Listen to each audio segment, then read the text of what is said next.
नहीं आया अंदर से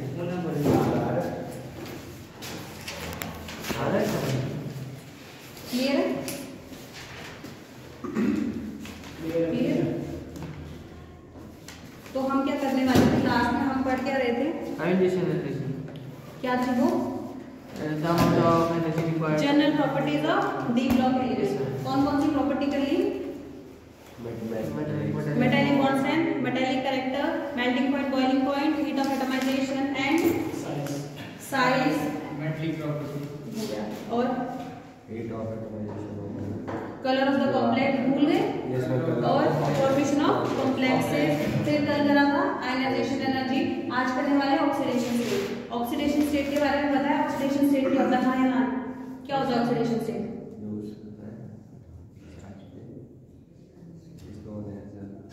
loss of electrons. Very nice.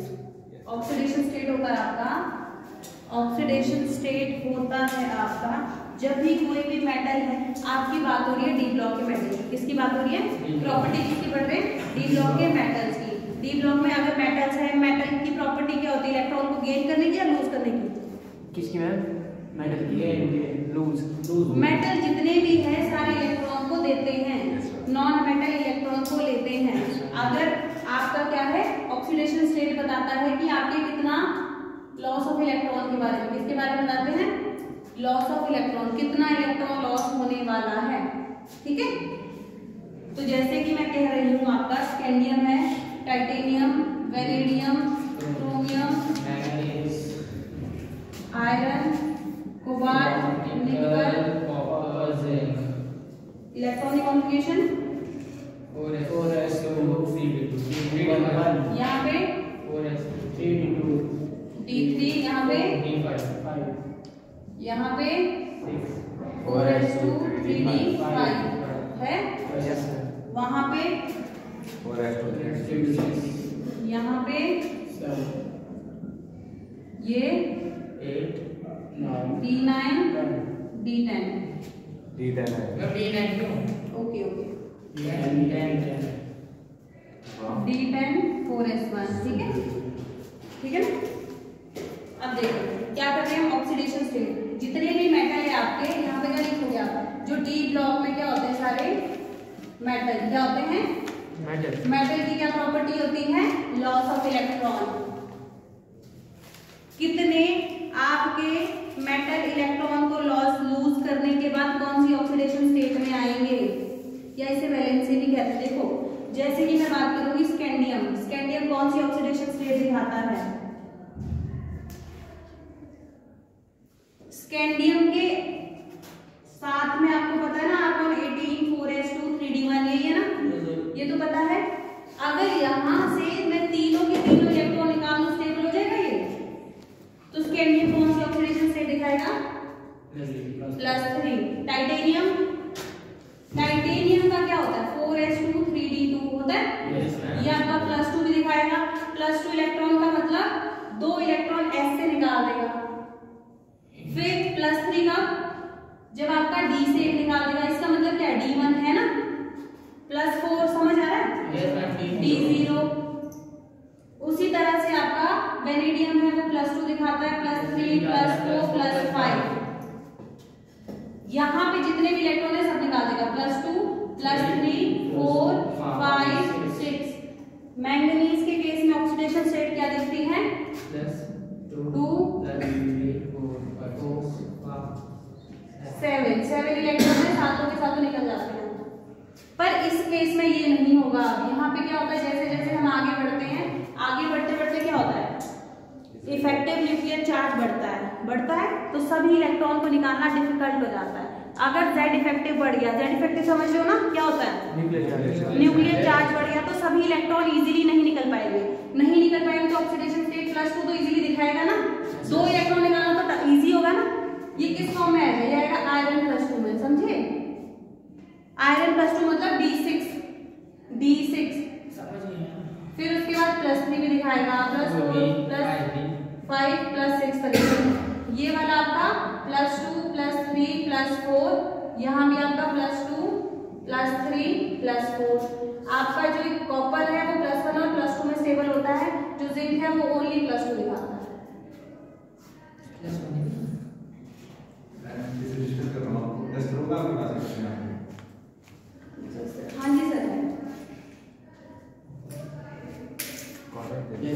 दोबारा कहाँ पे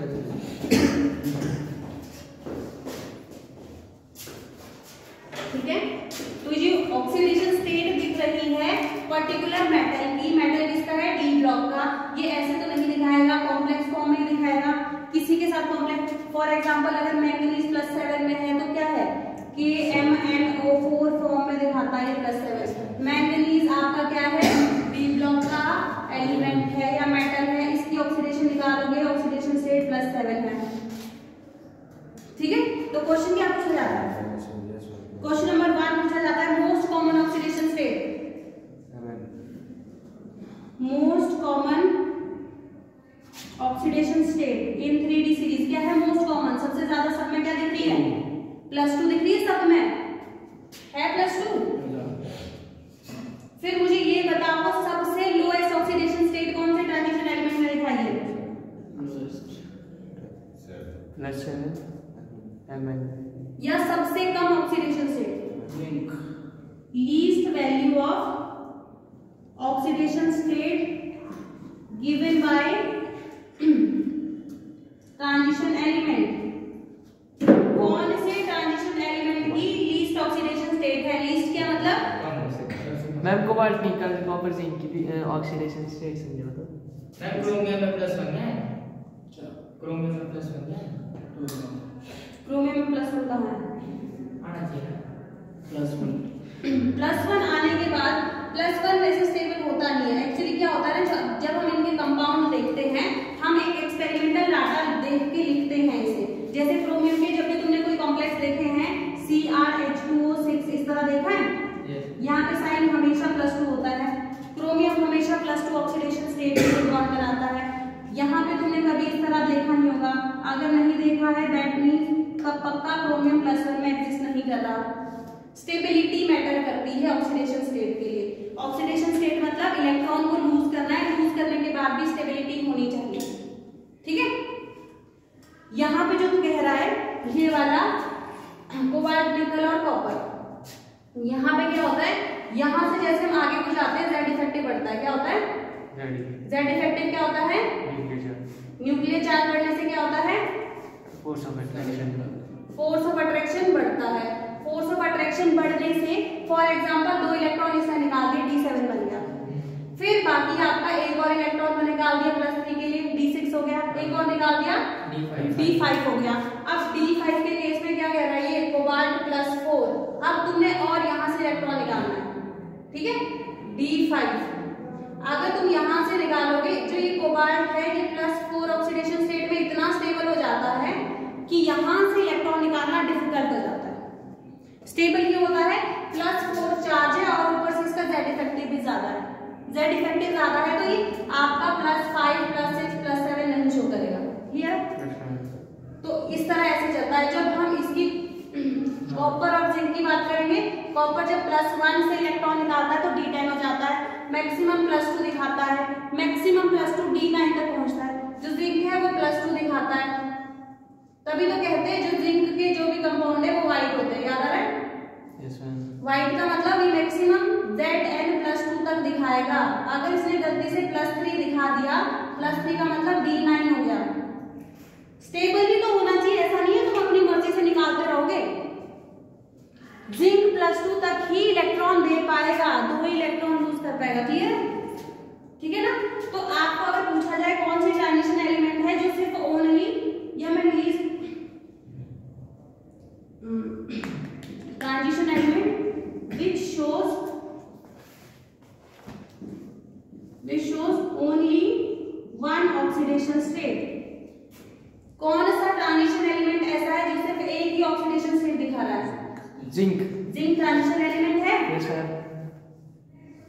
नहीं, जिंक नहीं है। लिख लो जिंक। 4 नंबर तुम्हारे गए ना। क्या है, स्कैंडियम नहीं दिख रहा सिर्फ +3? Yes sir. इस वजह से फुली फिल्ड इलेक्ट्रॉनिक कॉन्फ़िगरेशन हो गया। अगर ये तीनों के तीनों निकाल दे तो क्या इसका आंसर, स्कैंडियम। तो थर्ड पॉइंट क्या लिखूं, एक पॉइंट ये हो गया। दूसरा थर्ड पॉइंट में क्या लिख रही हूं, जो ऑक्सीडेशन स्टेट है आपकी स्टार्टिंग से क्या हो रही है, इंक्रीज हो रही है। क्या हो रही है, इंक्रीज। कहां तक, मिडल तक हो रही है। मिडल में मैंगनीज, यस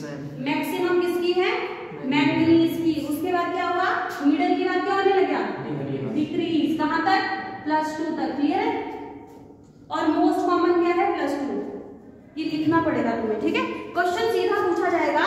देखो एक पॉइंट हो गया, दूसरा, तीसरा, चौथा पॉइंट है आपका maximum oxidation state shown by element, कौन है वो, मैंगनीज +7, किसके कॉम्प्लेक्स में, KMnO4 के कॉम्प्लेक्स में।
हो गया, हो गया, देखो भी आधा घंटा खत्म हो गया।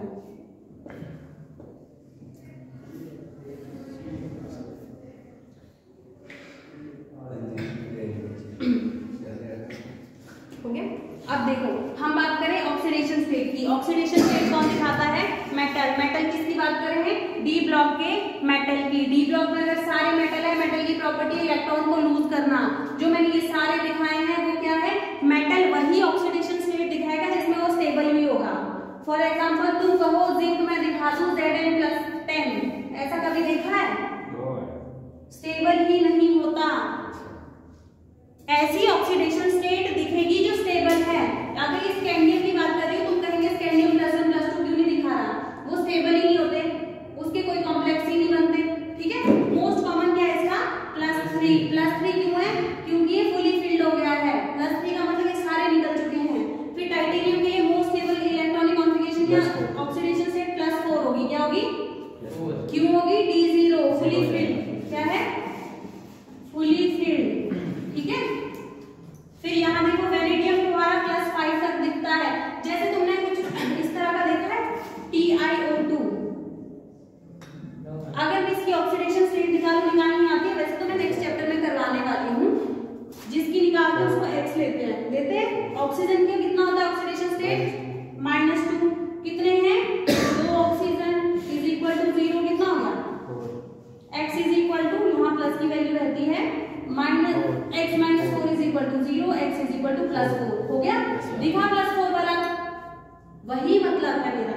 जैसे KMnO4 है +7 ऑक्सीडेशन स्टेट दिख रहा है, तो मैं इस मैंगनीज की निकालूं, तुम्हें पता है पोटेशियम यहाँ लिखूंगा KMnO4, इसकी मुझे फाइंड करनी है, इसको मैं X रखती हूँ। प्लस पोटेशियम की ऑक्सीडेशन स्टेट कितनी होती है, +1, ठीक है, +1। फिर प्लस का साइन लगा दूं। ऑक्सीजन कितने हैं, 4 है। एक ऑक्सीजन की कितनी होती है, -2। ओवरऑल कॉम्प्लेक्स पे कोई चार्ज नहीं, =0, इसलिए मैंने लिखा है। फिर मैं x की वैल्यू निकालूंगी, कितना हो गया, x इसको करो थोड़ा मल्टीप्लाई, कितना हो गया, 7 आएगा +7। तो इस कॉम्प्लेक्स के लिए KMnO4 के लिए आपका जो मैक्सिमम ऑक्सीडेशन स्टेट +7 है। इस तरह से आपको मैंगनीज के ऐसे कॉम्प्लेक्स मिलेंगे जिसमें +6 +5 +7 भी है, ठीक है। जिंक का कभी तुम्हें ये नहीं दिखेगा, जिंक +3, ठीक है। हो गया ये वाला क्वेश्चन। ऑक्सीडेशन स्टेट का मतलब इलेक्ट्रॉन को लूज करना है मेटल ने, और यूज उस फॉर्म में करेगा जिसमें स्टेबल होगा। क्वेश्चन क्या क्या पूछे जाएंगे, most stable oxidation state titanium के लिए बताओ +4। क्यों? क्योंकि वो स्टेबल है, फुली फिल्ड हो जाता है, ठीक है।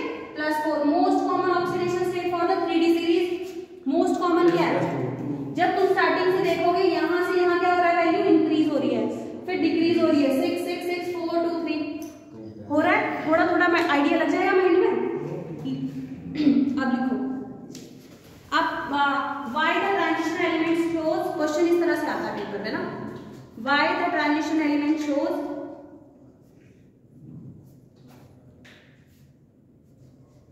Variable oxidation states, variable oxidation state.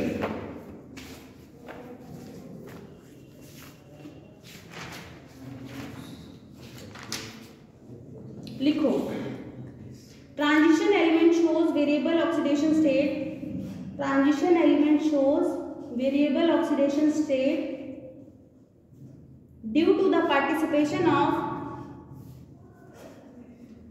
Due to the participation of ns and n-1d orbital, participation of ns and n-1d electrons in bonding। फिर से बोलूं, स्टार्टिंग से बोलूं, ठीक है। Transition element shows variable oxidation states due to the participation of ns and n-1d electrons in bonding because the energy of the ns and n-1d orbital are quite closer। समझ आया क्या था रीजन इसका? क्या रीजन था बताओ, कौन बताएगा मुझे? कि जो ट्रांजिशन एलिमेंट है आपके वेरिएबल ऑक्सीडेशन स्टेट क्यों दिखाते होंगे?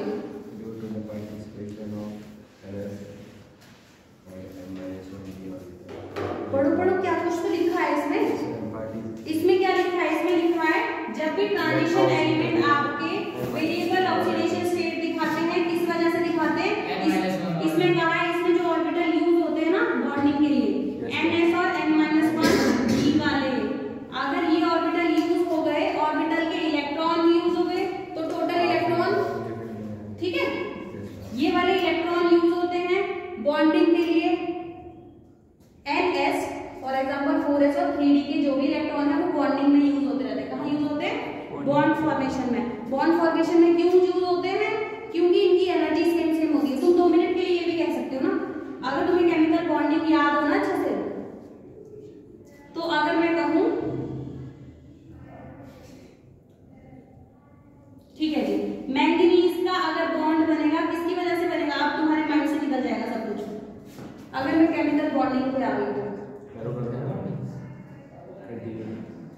तो देखो मैंगनीज का बॉन्ड कैसे बनता है?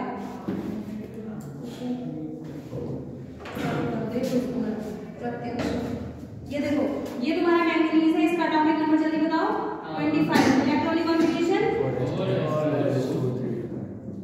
यही है ना? 4s यहाँ लिख दूं, कोई दिक्कत नहीं है ना? अब मैंने बनाना क्या है? KMnO4 बनाना है। KMnO4 बनाने के लिए ऑक्सीडेशन स्टेट +7 कितनी है? +7 का मतलब 7 के साथ निकल चुके हैं। कितने बचे? D0 बचे ना, इसके पास D में इलेक्ट्रॉन बचे ना S में। इतना समझ आया? इसमें तो इलेक्ट्रॉन ही नहीं है।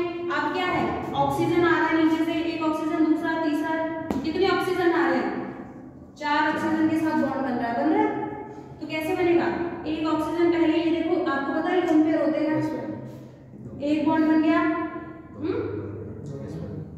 दूसरा बॉन्ड बन गया, तीसरा बॉन्ड बन गया, चौथा बॉन्ड बन गया, ठीक है? मैं फिर से समझाऊं। इसमें तो कुछ भी नहीं समझ रहा है ना। ये ऑक्सीजन है, इसके पास इलेक्ट्रॉन है ना, तो इसने दोनों दे दिए बॉन्ड फॉर्मेशन के लिए। इसने दे दिए यहाँ बॉन्ड फॉर्मेशन के लिए, इसने दे दिए यहाँ, इसने दे दिए यहाँ पे। तो KMnO4 की बॉन्डिंग वैसे तो एक्चुअली इस तरह होती नहीं है, पर मैं समझाने के लिए मैंने आपको ये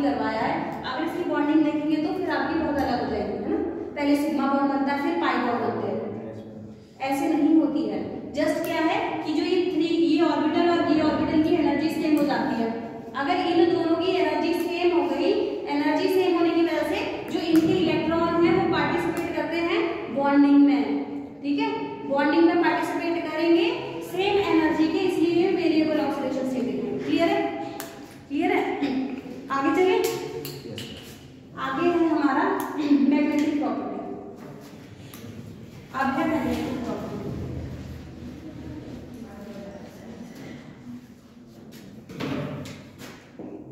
कौन सी प्रॉपर्टी, 8 है या 9 है? Magnetic behaviour.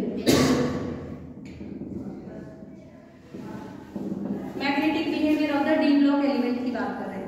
मैग्नेटिक बिहेवियर क्या होता होगा कि जब आप मैग्नेटिक फील्ड को एक when magnetic field is applied to the substance, किसी भी सब्सटेंस के ऊपर अगर मैग्नेटिक फील्ड अप्लाई की जाए तो दो तरह के बिहेवियर दिखते हैं। एक दिखता है पैरामैग्नेटिज्म,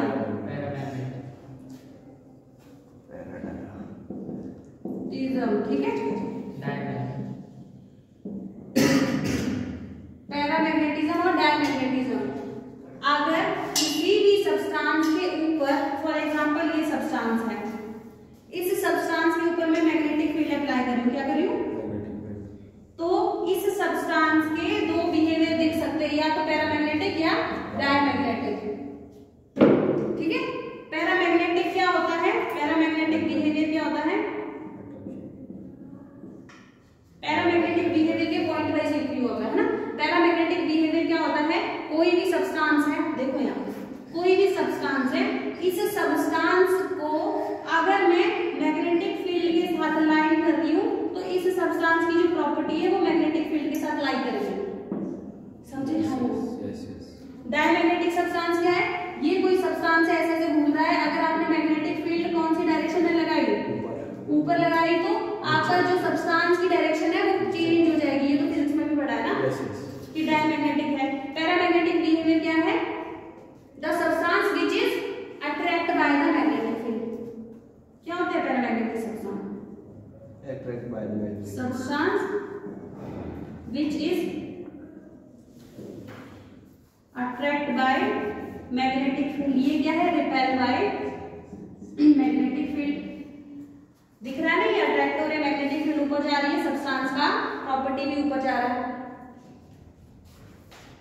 डायमैग्नेटिक में क्या है, मैग्नेटिक फील्ड ऊपर लगाई, सब्सटेंस की जो फील्ड है वो ऑपोजिट डायरेक्शन में है।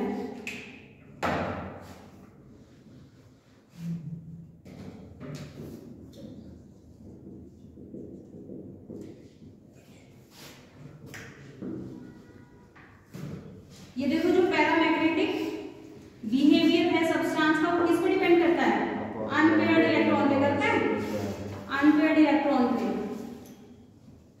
और यहाँ पे क्या है, अनपेयर्ड इलेक्ट्रॉन नहीं होना चाहिए। अनपेयर्ड इलेक्ट्रॉन कितने होने चाहिए, अनपेयर्ड इलेक्ट्रॉन 0, सभी क्या होने चाहिए, पेयर्ड, तभी वो डायमैग्नेटिक बिहेवियर दिखाएगा, ठीक है।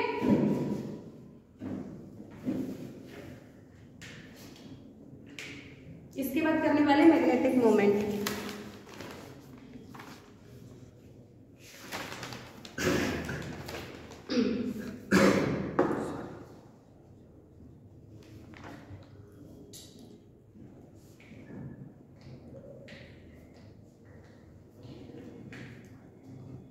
हो गया ये वाला क्वेश्चन?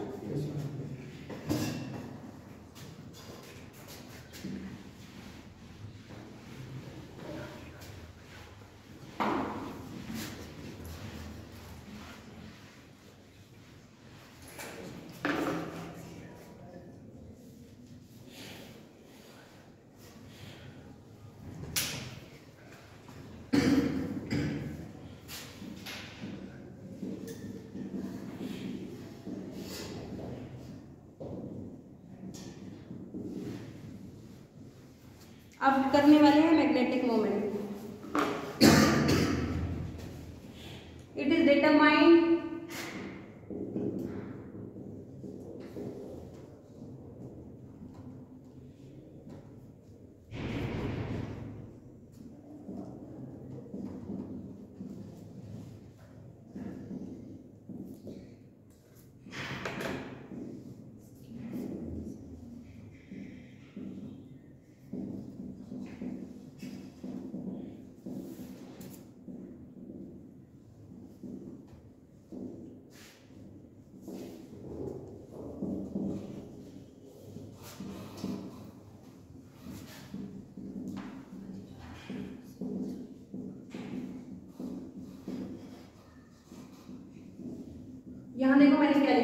मैग्नेटिक मोमेंट, किसकी बात हो रही है? Magnetic moment. क्या होता है मैग्नेटिक मोमेंट? मैग्नेटिक मोमेंट को हम रिप्रेजेंट करते हैं अनपेयर्ड इलेक्ट्रॉन की टर्म में। जितने ज्यादा अनपेयर्ड इलेक्ट्रॉन होंगे मैग्नेटिक मोमेंट भी उतना ज्यादा होगा, ठीक है, और पैरामैग्नेटिक बिहेवियर भी उतना ज्यादा होगा।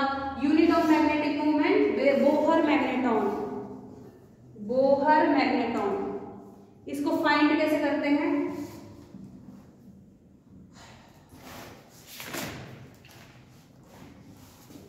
देखो, जैसे आपसे पूछा जाएगा फॉर एग्जांपल, अच्छा इसके लिए फॉर्मूला लिखो,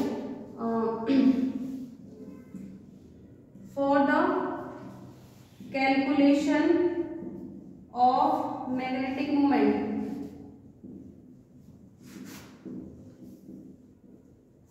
मैग्नेटिक मोमेंट में ब्रैकेट में लिखना स्पिन मैग्नेटिक मोमेंट। ये आपके सिलेबस में है अभी, तो हम स्पिन ही सीखेंगे। तो जो म्यू है, म्यू तो सिंबल है मैग्नेटिक मोमेंट का। Spin magnetic moment is equal to under root of n plus, बोलो 1 है या 2? 2 है, 1 है भाई, 1 है, ठीक है। और n क्या है यहाँ पे? n क्या है? Number of unpaired electron. क्या है? तो ये फॉर्मूला है, इस फॉर्मूले के बेस पे सारे क्वेश्चन निकलने वाले हैं। फॉर एग्जांपल मैं क्वेश्चन फर्स्ट की बात कर रही हूँ। आपको बताना है क्रोमियम +2 आयन में, इन क्रोमियम +2 आयन आपको मैग्नेटिक मोमेंट बताना है कितना है। Find the magnetic moment in chromium +2 ion. निकाल दोगे? Yes sir. कैसे निकालोगे? 6 क्रोमियम में देख लो कितना है। पहले नॉर्मल क्रोमियम की इलेक्ट्रॉनिक कॉन्फ़िगरेशन बताओ। 4s135। फिर इसकी 4s0 यही है ना। तो कितने अनपेयर्ड इलेक्ट्रॉन है? फॉर्मूला क्या है? Spin magnetic moment is equal to under root of n की वैल्यू कितनी है? 4। अंदर क्या आ गया? 4 + 1 5। कितना हो गया ये? Under root 20। यही हो गया ना। अंडर रूट 20 का मतलब 4 पॉइंट कुछ, ठीक है, अप्रोक्स 4.9 या 8। 4.89 कुछ भी मान लो, अप्रोक्स 8 से 9 के बीच में वैल्यू चलती है, ठीक है। और निकाल दोगे? लिखो question. Calculate the magnetic moment of divalent ion. Calculate the magnetic moment of divalent ion in aqueous solution if its atomic number is 25. If its atomic number is 25. Divalent का मतलब समझ आता है क्या? डाई का मतलब होता है 2, वैलेंट मतलब वैलेंसी या ऑक्सीडेशन स्टेट। कितनी है ऑक्सीडेशन स्टेट? डाई। डाई का मतलब 2।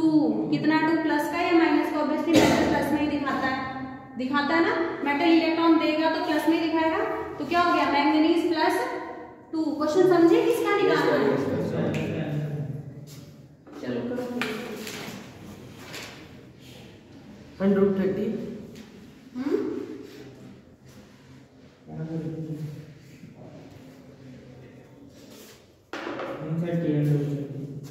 तो बाहर निकालो इसको अंदर से।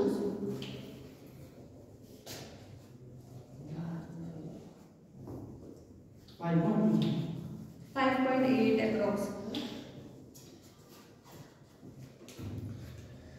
हो जाएगा ना। अब देखो पैरामैग्नेटिक सब्सटेंस क्या होते हैं?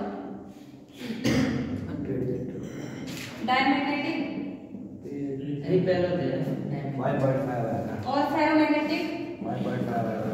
फेरोमैग्नेटिक के बारे में पता है?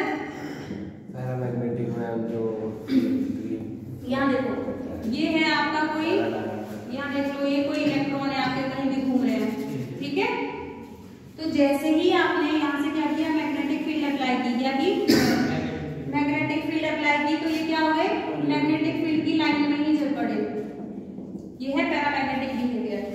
इलेक्ट्रॉन आपके किसी भी डायरेक्शन में घूम रहे थे, आपने मैग्नेटिक फील्ड अप्लाई किया तो मैग्नेटिक फील्ड की लाइन में लाइन हो गई इलेक्ट्रॉन। ये कौन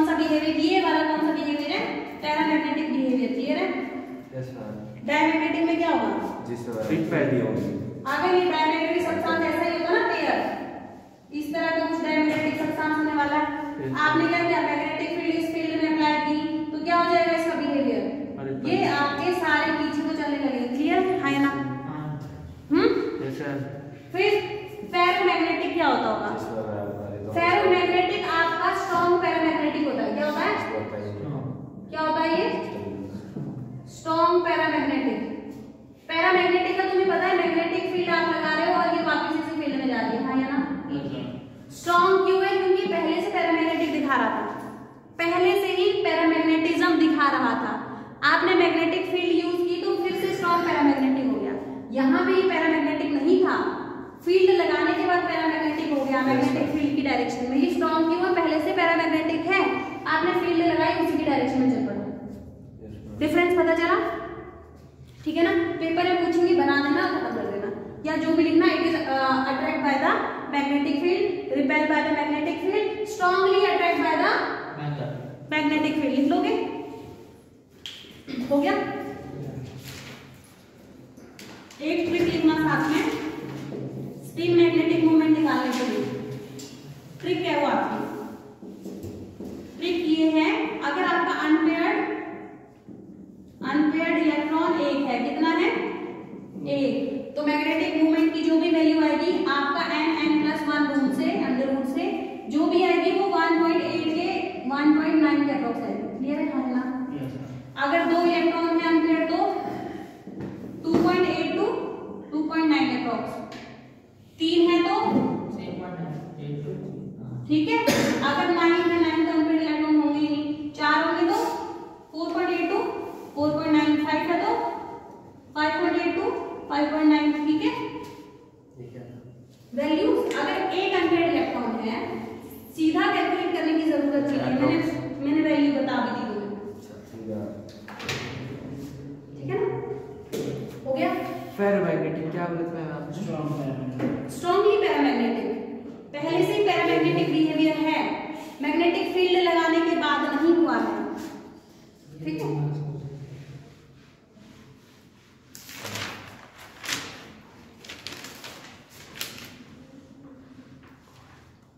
फिर है इंटरस्टिशियल कंपाउंड। क्या है? बोलो बोलो, कुछ बोल रहा है? बोलो। फिर क्या पूछ क्या रहे हैं? मुझसे भी पूछ लेते। कुछ प्रॉब्लम है? रफ कर दिया मैंने। फिर चलो आगे चलूं मैं। फिर कौन सी प्रॉपर्टी है? प्रॉपर्टी नंबर 11 12 है।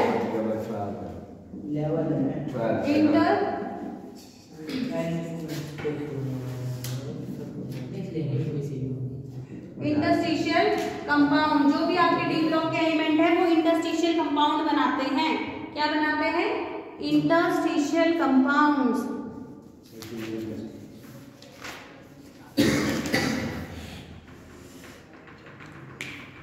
पहले तो आप देख लो इंटरस्टिशियल कंपाउंड होता क्या है। ठीक है? पहले चेक कर ले इंटरस्टिशियल कंपाउंड क्या होता है। आपको क्रिस्टल लैटिस के बारे में पता है? अगर मैं आयरन की बात कर रही हूँ तो आयरन का कोई बॉक्स बनाने की कोशिश कर रही हूँ मैं, आयरन के बॉक्स में डेफिनेटली आयरन के ही एटम होंगे इस तरह से होगा ना। ये भी आयरन, ये भी आयरन, आयरन आयरन, सभी आयरन है ना।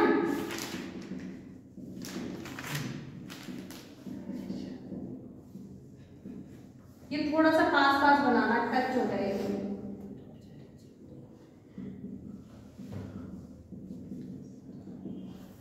तो ये क्या चीज है? आयरन का बॉक्स। लेट्स सपोज ये क्या लिखा मैंने? Iron box. इस आयरन बॉक्स में आपको खाली स्पेस भी दिख रहा होगा। क्या है ये? वॉइड। क्या है ये? वॉइड स्पेस है, वॉइड कहते हैं इसको, खाली स्पेस को, या वेकेंट स्पेस। क्या है? Vacant space. तो इस वेकेंट स्पेस में अगर इस वेकेंट स्पेस में मैं बाहर से आपका कोई स्मॉल एलिमेंट डाल दूं, क्या डाल दूं? Small element. एलिमेंट कौन सा? Non metal. क्या? Non metal. कार्बन हो गया आपका, हाइड्रोजन हो गया और बोरॉन हो गया, ठीक है। इस तरह की कुछ चीजें डाल दूं इन पोजीशन पे, तो इस कंपाउंड को क्या बोलेंगे फिर? इंटरस्टिशियल कंपाउंड, ठीक है, समझे? क्या होता है? ये आयरन का बॉक्स है, फिर इसमें क्या है आपका? वॉइड है, वेकेंट स्पेसिस है वेकेंट स्पेसिस। इन वेकेंट स्पेसिस में मैंने क्या डाला? मेटल डाल, नॉन मेटल डाले। क्या डाले? नॉन मेटल, जिनका साइज बहुत छोटा है, तो इसको क्या कहेंगे? Interstitial compound. क्या कहेंगे? क्लियर है? इंटरस्टिशियल कंपाउंड समझ आया ना? इंटरस्टिशियल कंपाउंड, यस ये तो वैसे थ्योरेटिकली है पूरा ना। लिखो, interstitial compounds are the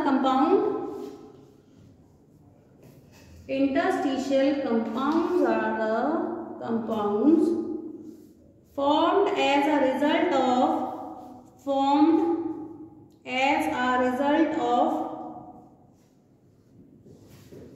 trapping of atoms of small elements like hydrogen, nitrogen, carbon, boron, etc. in crystal lattice of certain metal. क्या बोला आपने? कहाँ से? Elements etc. in the crystal lattice of certain metal.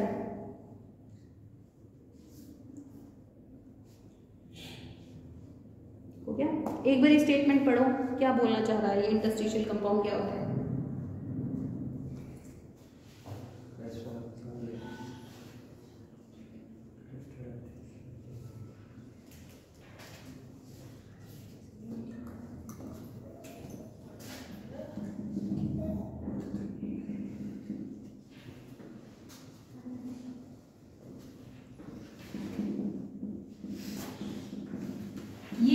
Example है, जैसे कि आपका titanium, जैसे मैंने आयरन बनाया ना वहाँ पे, वैसे टाइटेनियम का क्रिस्टल लैटिस होगा। जो ये मैंने बनाया ये लैटिस है, एक लैटिस बोलते हैं इसको। जब आपके बहुत सारे एटम कंबाइन होते हैं उसको क्या कहते हैं? लैटिस। उस लैटिस में जो स्पेस है उस स्पेस में क्या आ रहा है? कार्बन। तो इसको क्या कहूंगी मैं? इसको कहूंगी interstitial compound of titanium lattice, ठीक है। और ये क्या है? Interstitial compound of iron lattice, जिसमें क्या है आपका? हाइड्रोजन, ठीक है ना। ये इसके एग्जांपल्स।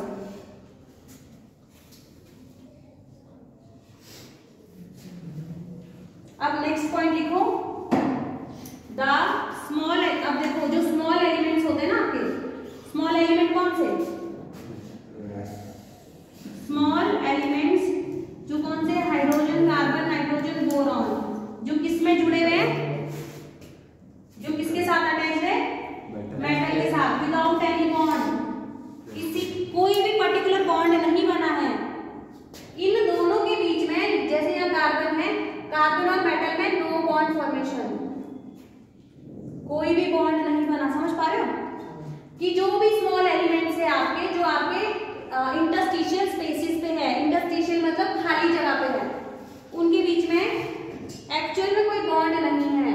यहाँ पर इनके बीच में कोई बॉन्ड नहीं है। तो पॉइंट लिख दोगे, खुद से लिख दोगे। There is no bond, there is no bond between metal and elements, ठीक है। इनके बीच में कोई एग्जैक्ट बॉन्ड नहीं है, लिख दो बस, पॉइंट है ना। Between metal and small elements. अब देखो ये बनते क्यों है, क्या इंपॉर्टेंस क्या है? देखो कोई भी चीज जब भी बनती है ना उसका कोई इंपॉर्टेंस ही होता है, ऐसे तो कुछ नहीं बनता होगा। अगर हम इंटरस्टिशियल कंपाउंड बना रहे हैं, मेटल के ऊपर, मेटल के लैटिस के ऊपर कुछ तो इफेक्ट बन रहा होगा इसका। हम किसी भी चीज को ऑक्सीडेशन स्टेट की बात करी थी, स्टेबिलिटी के लिए करी थी ना। अगर +3 बन रहा है, +4 बन रहा है तो स्टेबल हो रहा है मेटल स्टेट में। अगर इंटरस्टिशियल कंपाउंड बन रहे हैं मेटल के, तो क्यों स्टेबल होंगे वो? इंटरस्टिशियल कंपाउंड होने की वजह से क्या हो रहा है? Why interstitial compound form? क्यों बनते होंगे? या तो ये पक्का आपको स्टेबिलिटी दे रहे हैं, क्या दे रहे हैं ये, किस तरह से हार्डनेस देंगे आपके एलिमेंट को। लिखो जल्दी इसका रीजन तो लिखना ही पड़ेगा ना। Their melting point are higher. Their melting point are higher than the pure metal. Their melting point are higher than the pure metal. Second लिखो, they are quite harder. Their melting point are Higher than pure metal. Pure metal से ज़्यादा उनका melting point है. Second point, they are quite harder. Third है, they are also good conductor of electricity. Good conductor of electricity. Fourth point, chemically inert. Chemically inert. 4 point हो गए ना। मैंने क्या कहा, chemically inert.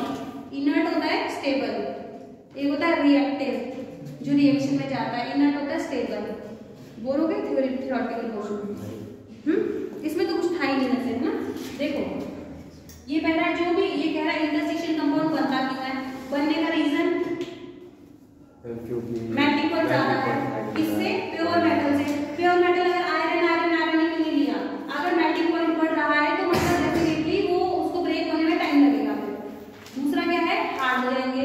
और आपका क्या है, केमिकली इनर्ट, रिएक्शन नहीं पार्टिसिपेट करेंगे। अगर जैसे कहते हैं लोहे में जंग क्यों लगता है ना, तो वो ज्यादा रिएक्टिव होता है। अगर इंटरस्टिशियल कंपाउंड आपके आ जाए तो केमिकली इनर्ट भी हो जाता है। एक आपका दो प्रॉपर्टी और रहेगी आपकी, formation of alloy and catalytic property. ये मैं करवाऊंगी या खुद करेंगे, फॉर्मेशन ऑफ अलॉय इंपॉर्टेंट है, पेपर में तो आता है, क्या बोला? कोई भी आती। फॉर्मेशन ऑफ अलॉय, ये तो आता है। अलॉय क्या होता है, दो मेटल से बन के मिलता है जो। हाँ जो हाँ। फिर बात करेंगे नेक्स्ट पॉइंट, अलॉय ना। अलॉय क्या होता है, मिक्सचर ऑफ टू मेटल्स, या फिर मेटल और नॉन मेटल। तुम हंस क्यों रहे भाई, मुझे लोग गाड़ी कह रहा है। मिक्सचर ऑफ टू मेटल, दो मेटल का मिक्सचर को भी अलॉय कहेंगे, या फिर मेटल और नॉन मेटल के मिक्सचर को भी अलॉय कहेंगे। ठीक है। अब कह रहा है कि जो भी आपके क्वेश्चन क्या है, आपका जो भी ये हो गया अलॉय, पता चल गया, लिख दोगे ना इसको। अलॉय क्या होता है, क्या होता है, मिक्सचर ऑफ टू मेटल या फिर मिक्सचर ऑफ मेटल और नॉन मेटल। तो क्वेश्चन सीधा बनेगा, why the transition metal form alloy. Alloy क्यों बनाते होंगे, हार्डनेस। आपने क्या देखा है, जितने भी ट्रांजिशन एलिमेंट है उनके साइज अप्रोक्सीमेटली सेम है। याद आ रहा है कुछ, निकल आपका जो भी कोबाल्ट, निकल और कॉपर, है ना। नहीं कौन सा था वो जो भी था बीच में, तीन के कुछ कुछ अप्रोक्सीमेटली सेम रेंज में आते आते। हाँ, तो अगर इनके साइज ऑलमोस्ट सिमिलर होते हैं, अगर इनके साइज ऑलमोस्ट सिमिलर होते हैं तो हम किसी एक मेटल को रिप्लेस करके दूसरे को लेके आ सकते हैं। जैसे कि समझ लो मैं क्या बोल रही हूँ, जैसे मैं कह रही हूँ आपका ये आयरन है, क्या है, आयरन, यहाँ भी आयरन है, ये भी आयरन है। मैंने कहा आयरन के जितना साइज ही आपका कोबाल्ट का है। अगर साइज अप्रोक्सीमेटली दोनों का सिमिलर है तो मैं क्रिस्टल लैटिस में इसको इजीली फिट हो जाएगा, ये इजीली फिट हो जाएगा ना। अगर साइज अप्रोक्सीमेट, जितने भी ट्रांजिशन एलिमेंट है उनका साइज वेरिएशन क्या होता है, बहुत कम होता है।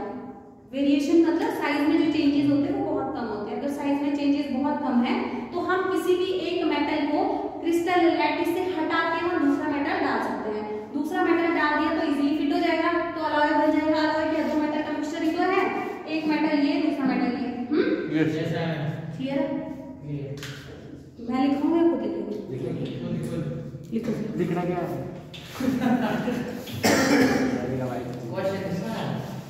कि व्हाई द ट्रांजिशन मेटल या element, transition element, transition element form alloy. Answer लिखो, लिखो लिखो, आज लिखने का काम करो। Transition element form the large number of the alloy. Answer लिखो, transition element form the large number of the alloy Can be explained on the basis of their atomic size. Can be explained on the basis of their atomic size. एक star बना के point लिखना, वही reason है. Atomic size बना दिया star. The atomic size of the, लिखो star बना के, the atomic size of the transition metals are very similar. Element क्या एलिमेंट? अरे एलिमेंट कोई बात नहीं, मेटल, ट्रांजिशन मेटल भी तो कह सकते हैं. Transition metals are very similar and hence in the crystal lattice, and hence in the crystal lattice atom of one metal can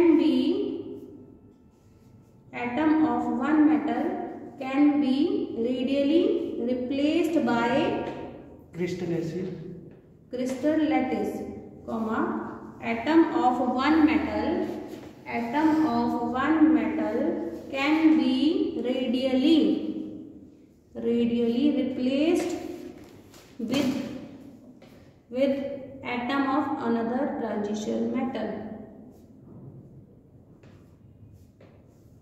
This result in the another transition metal. हो गया? This result in the formation of the alloy.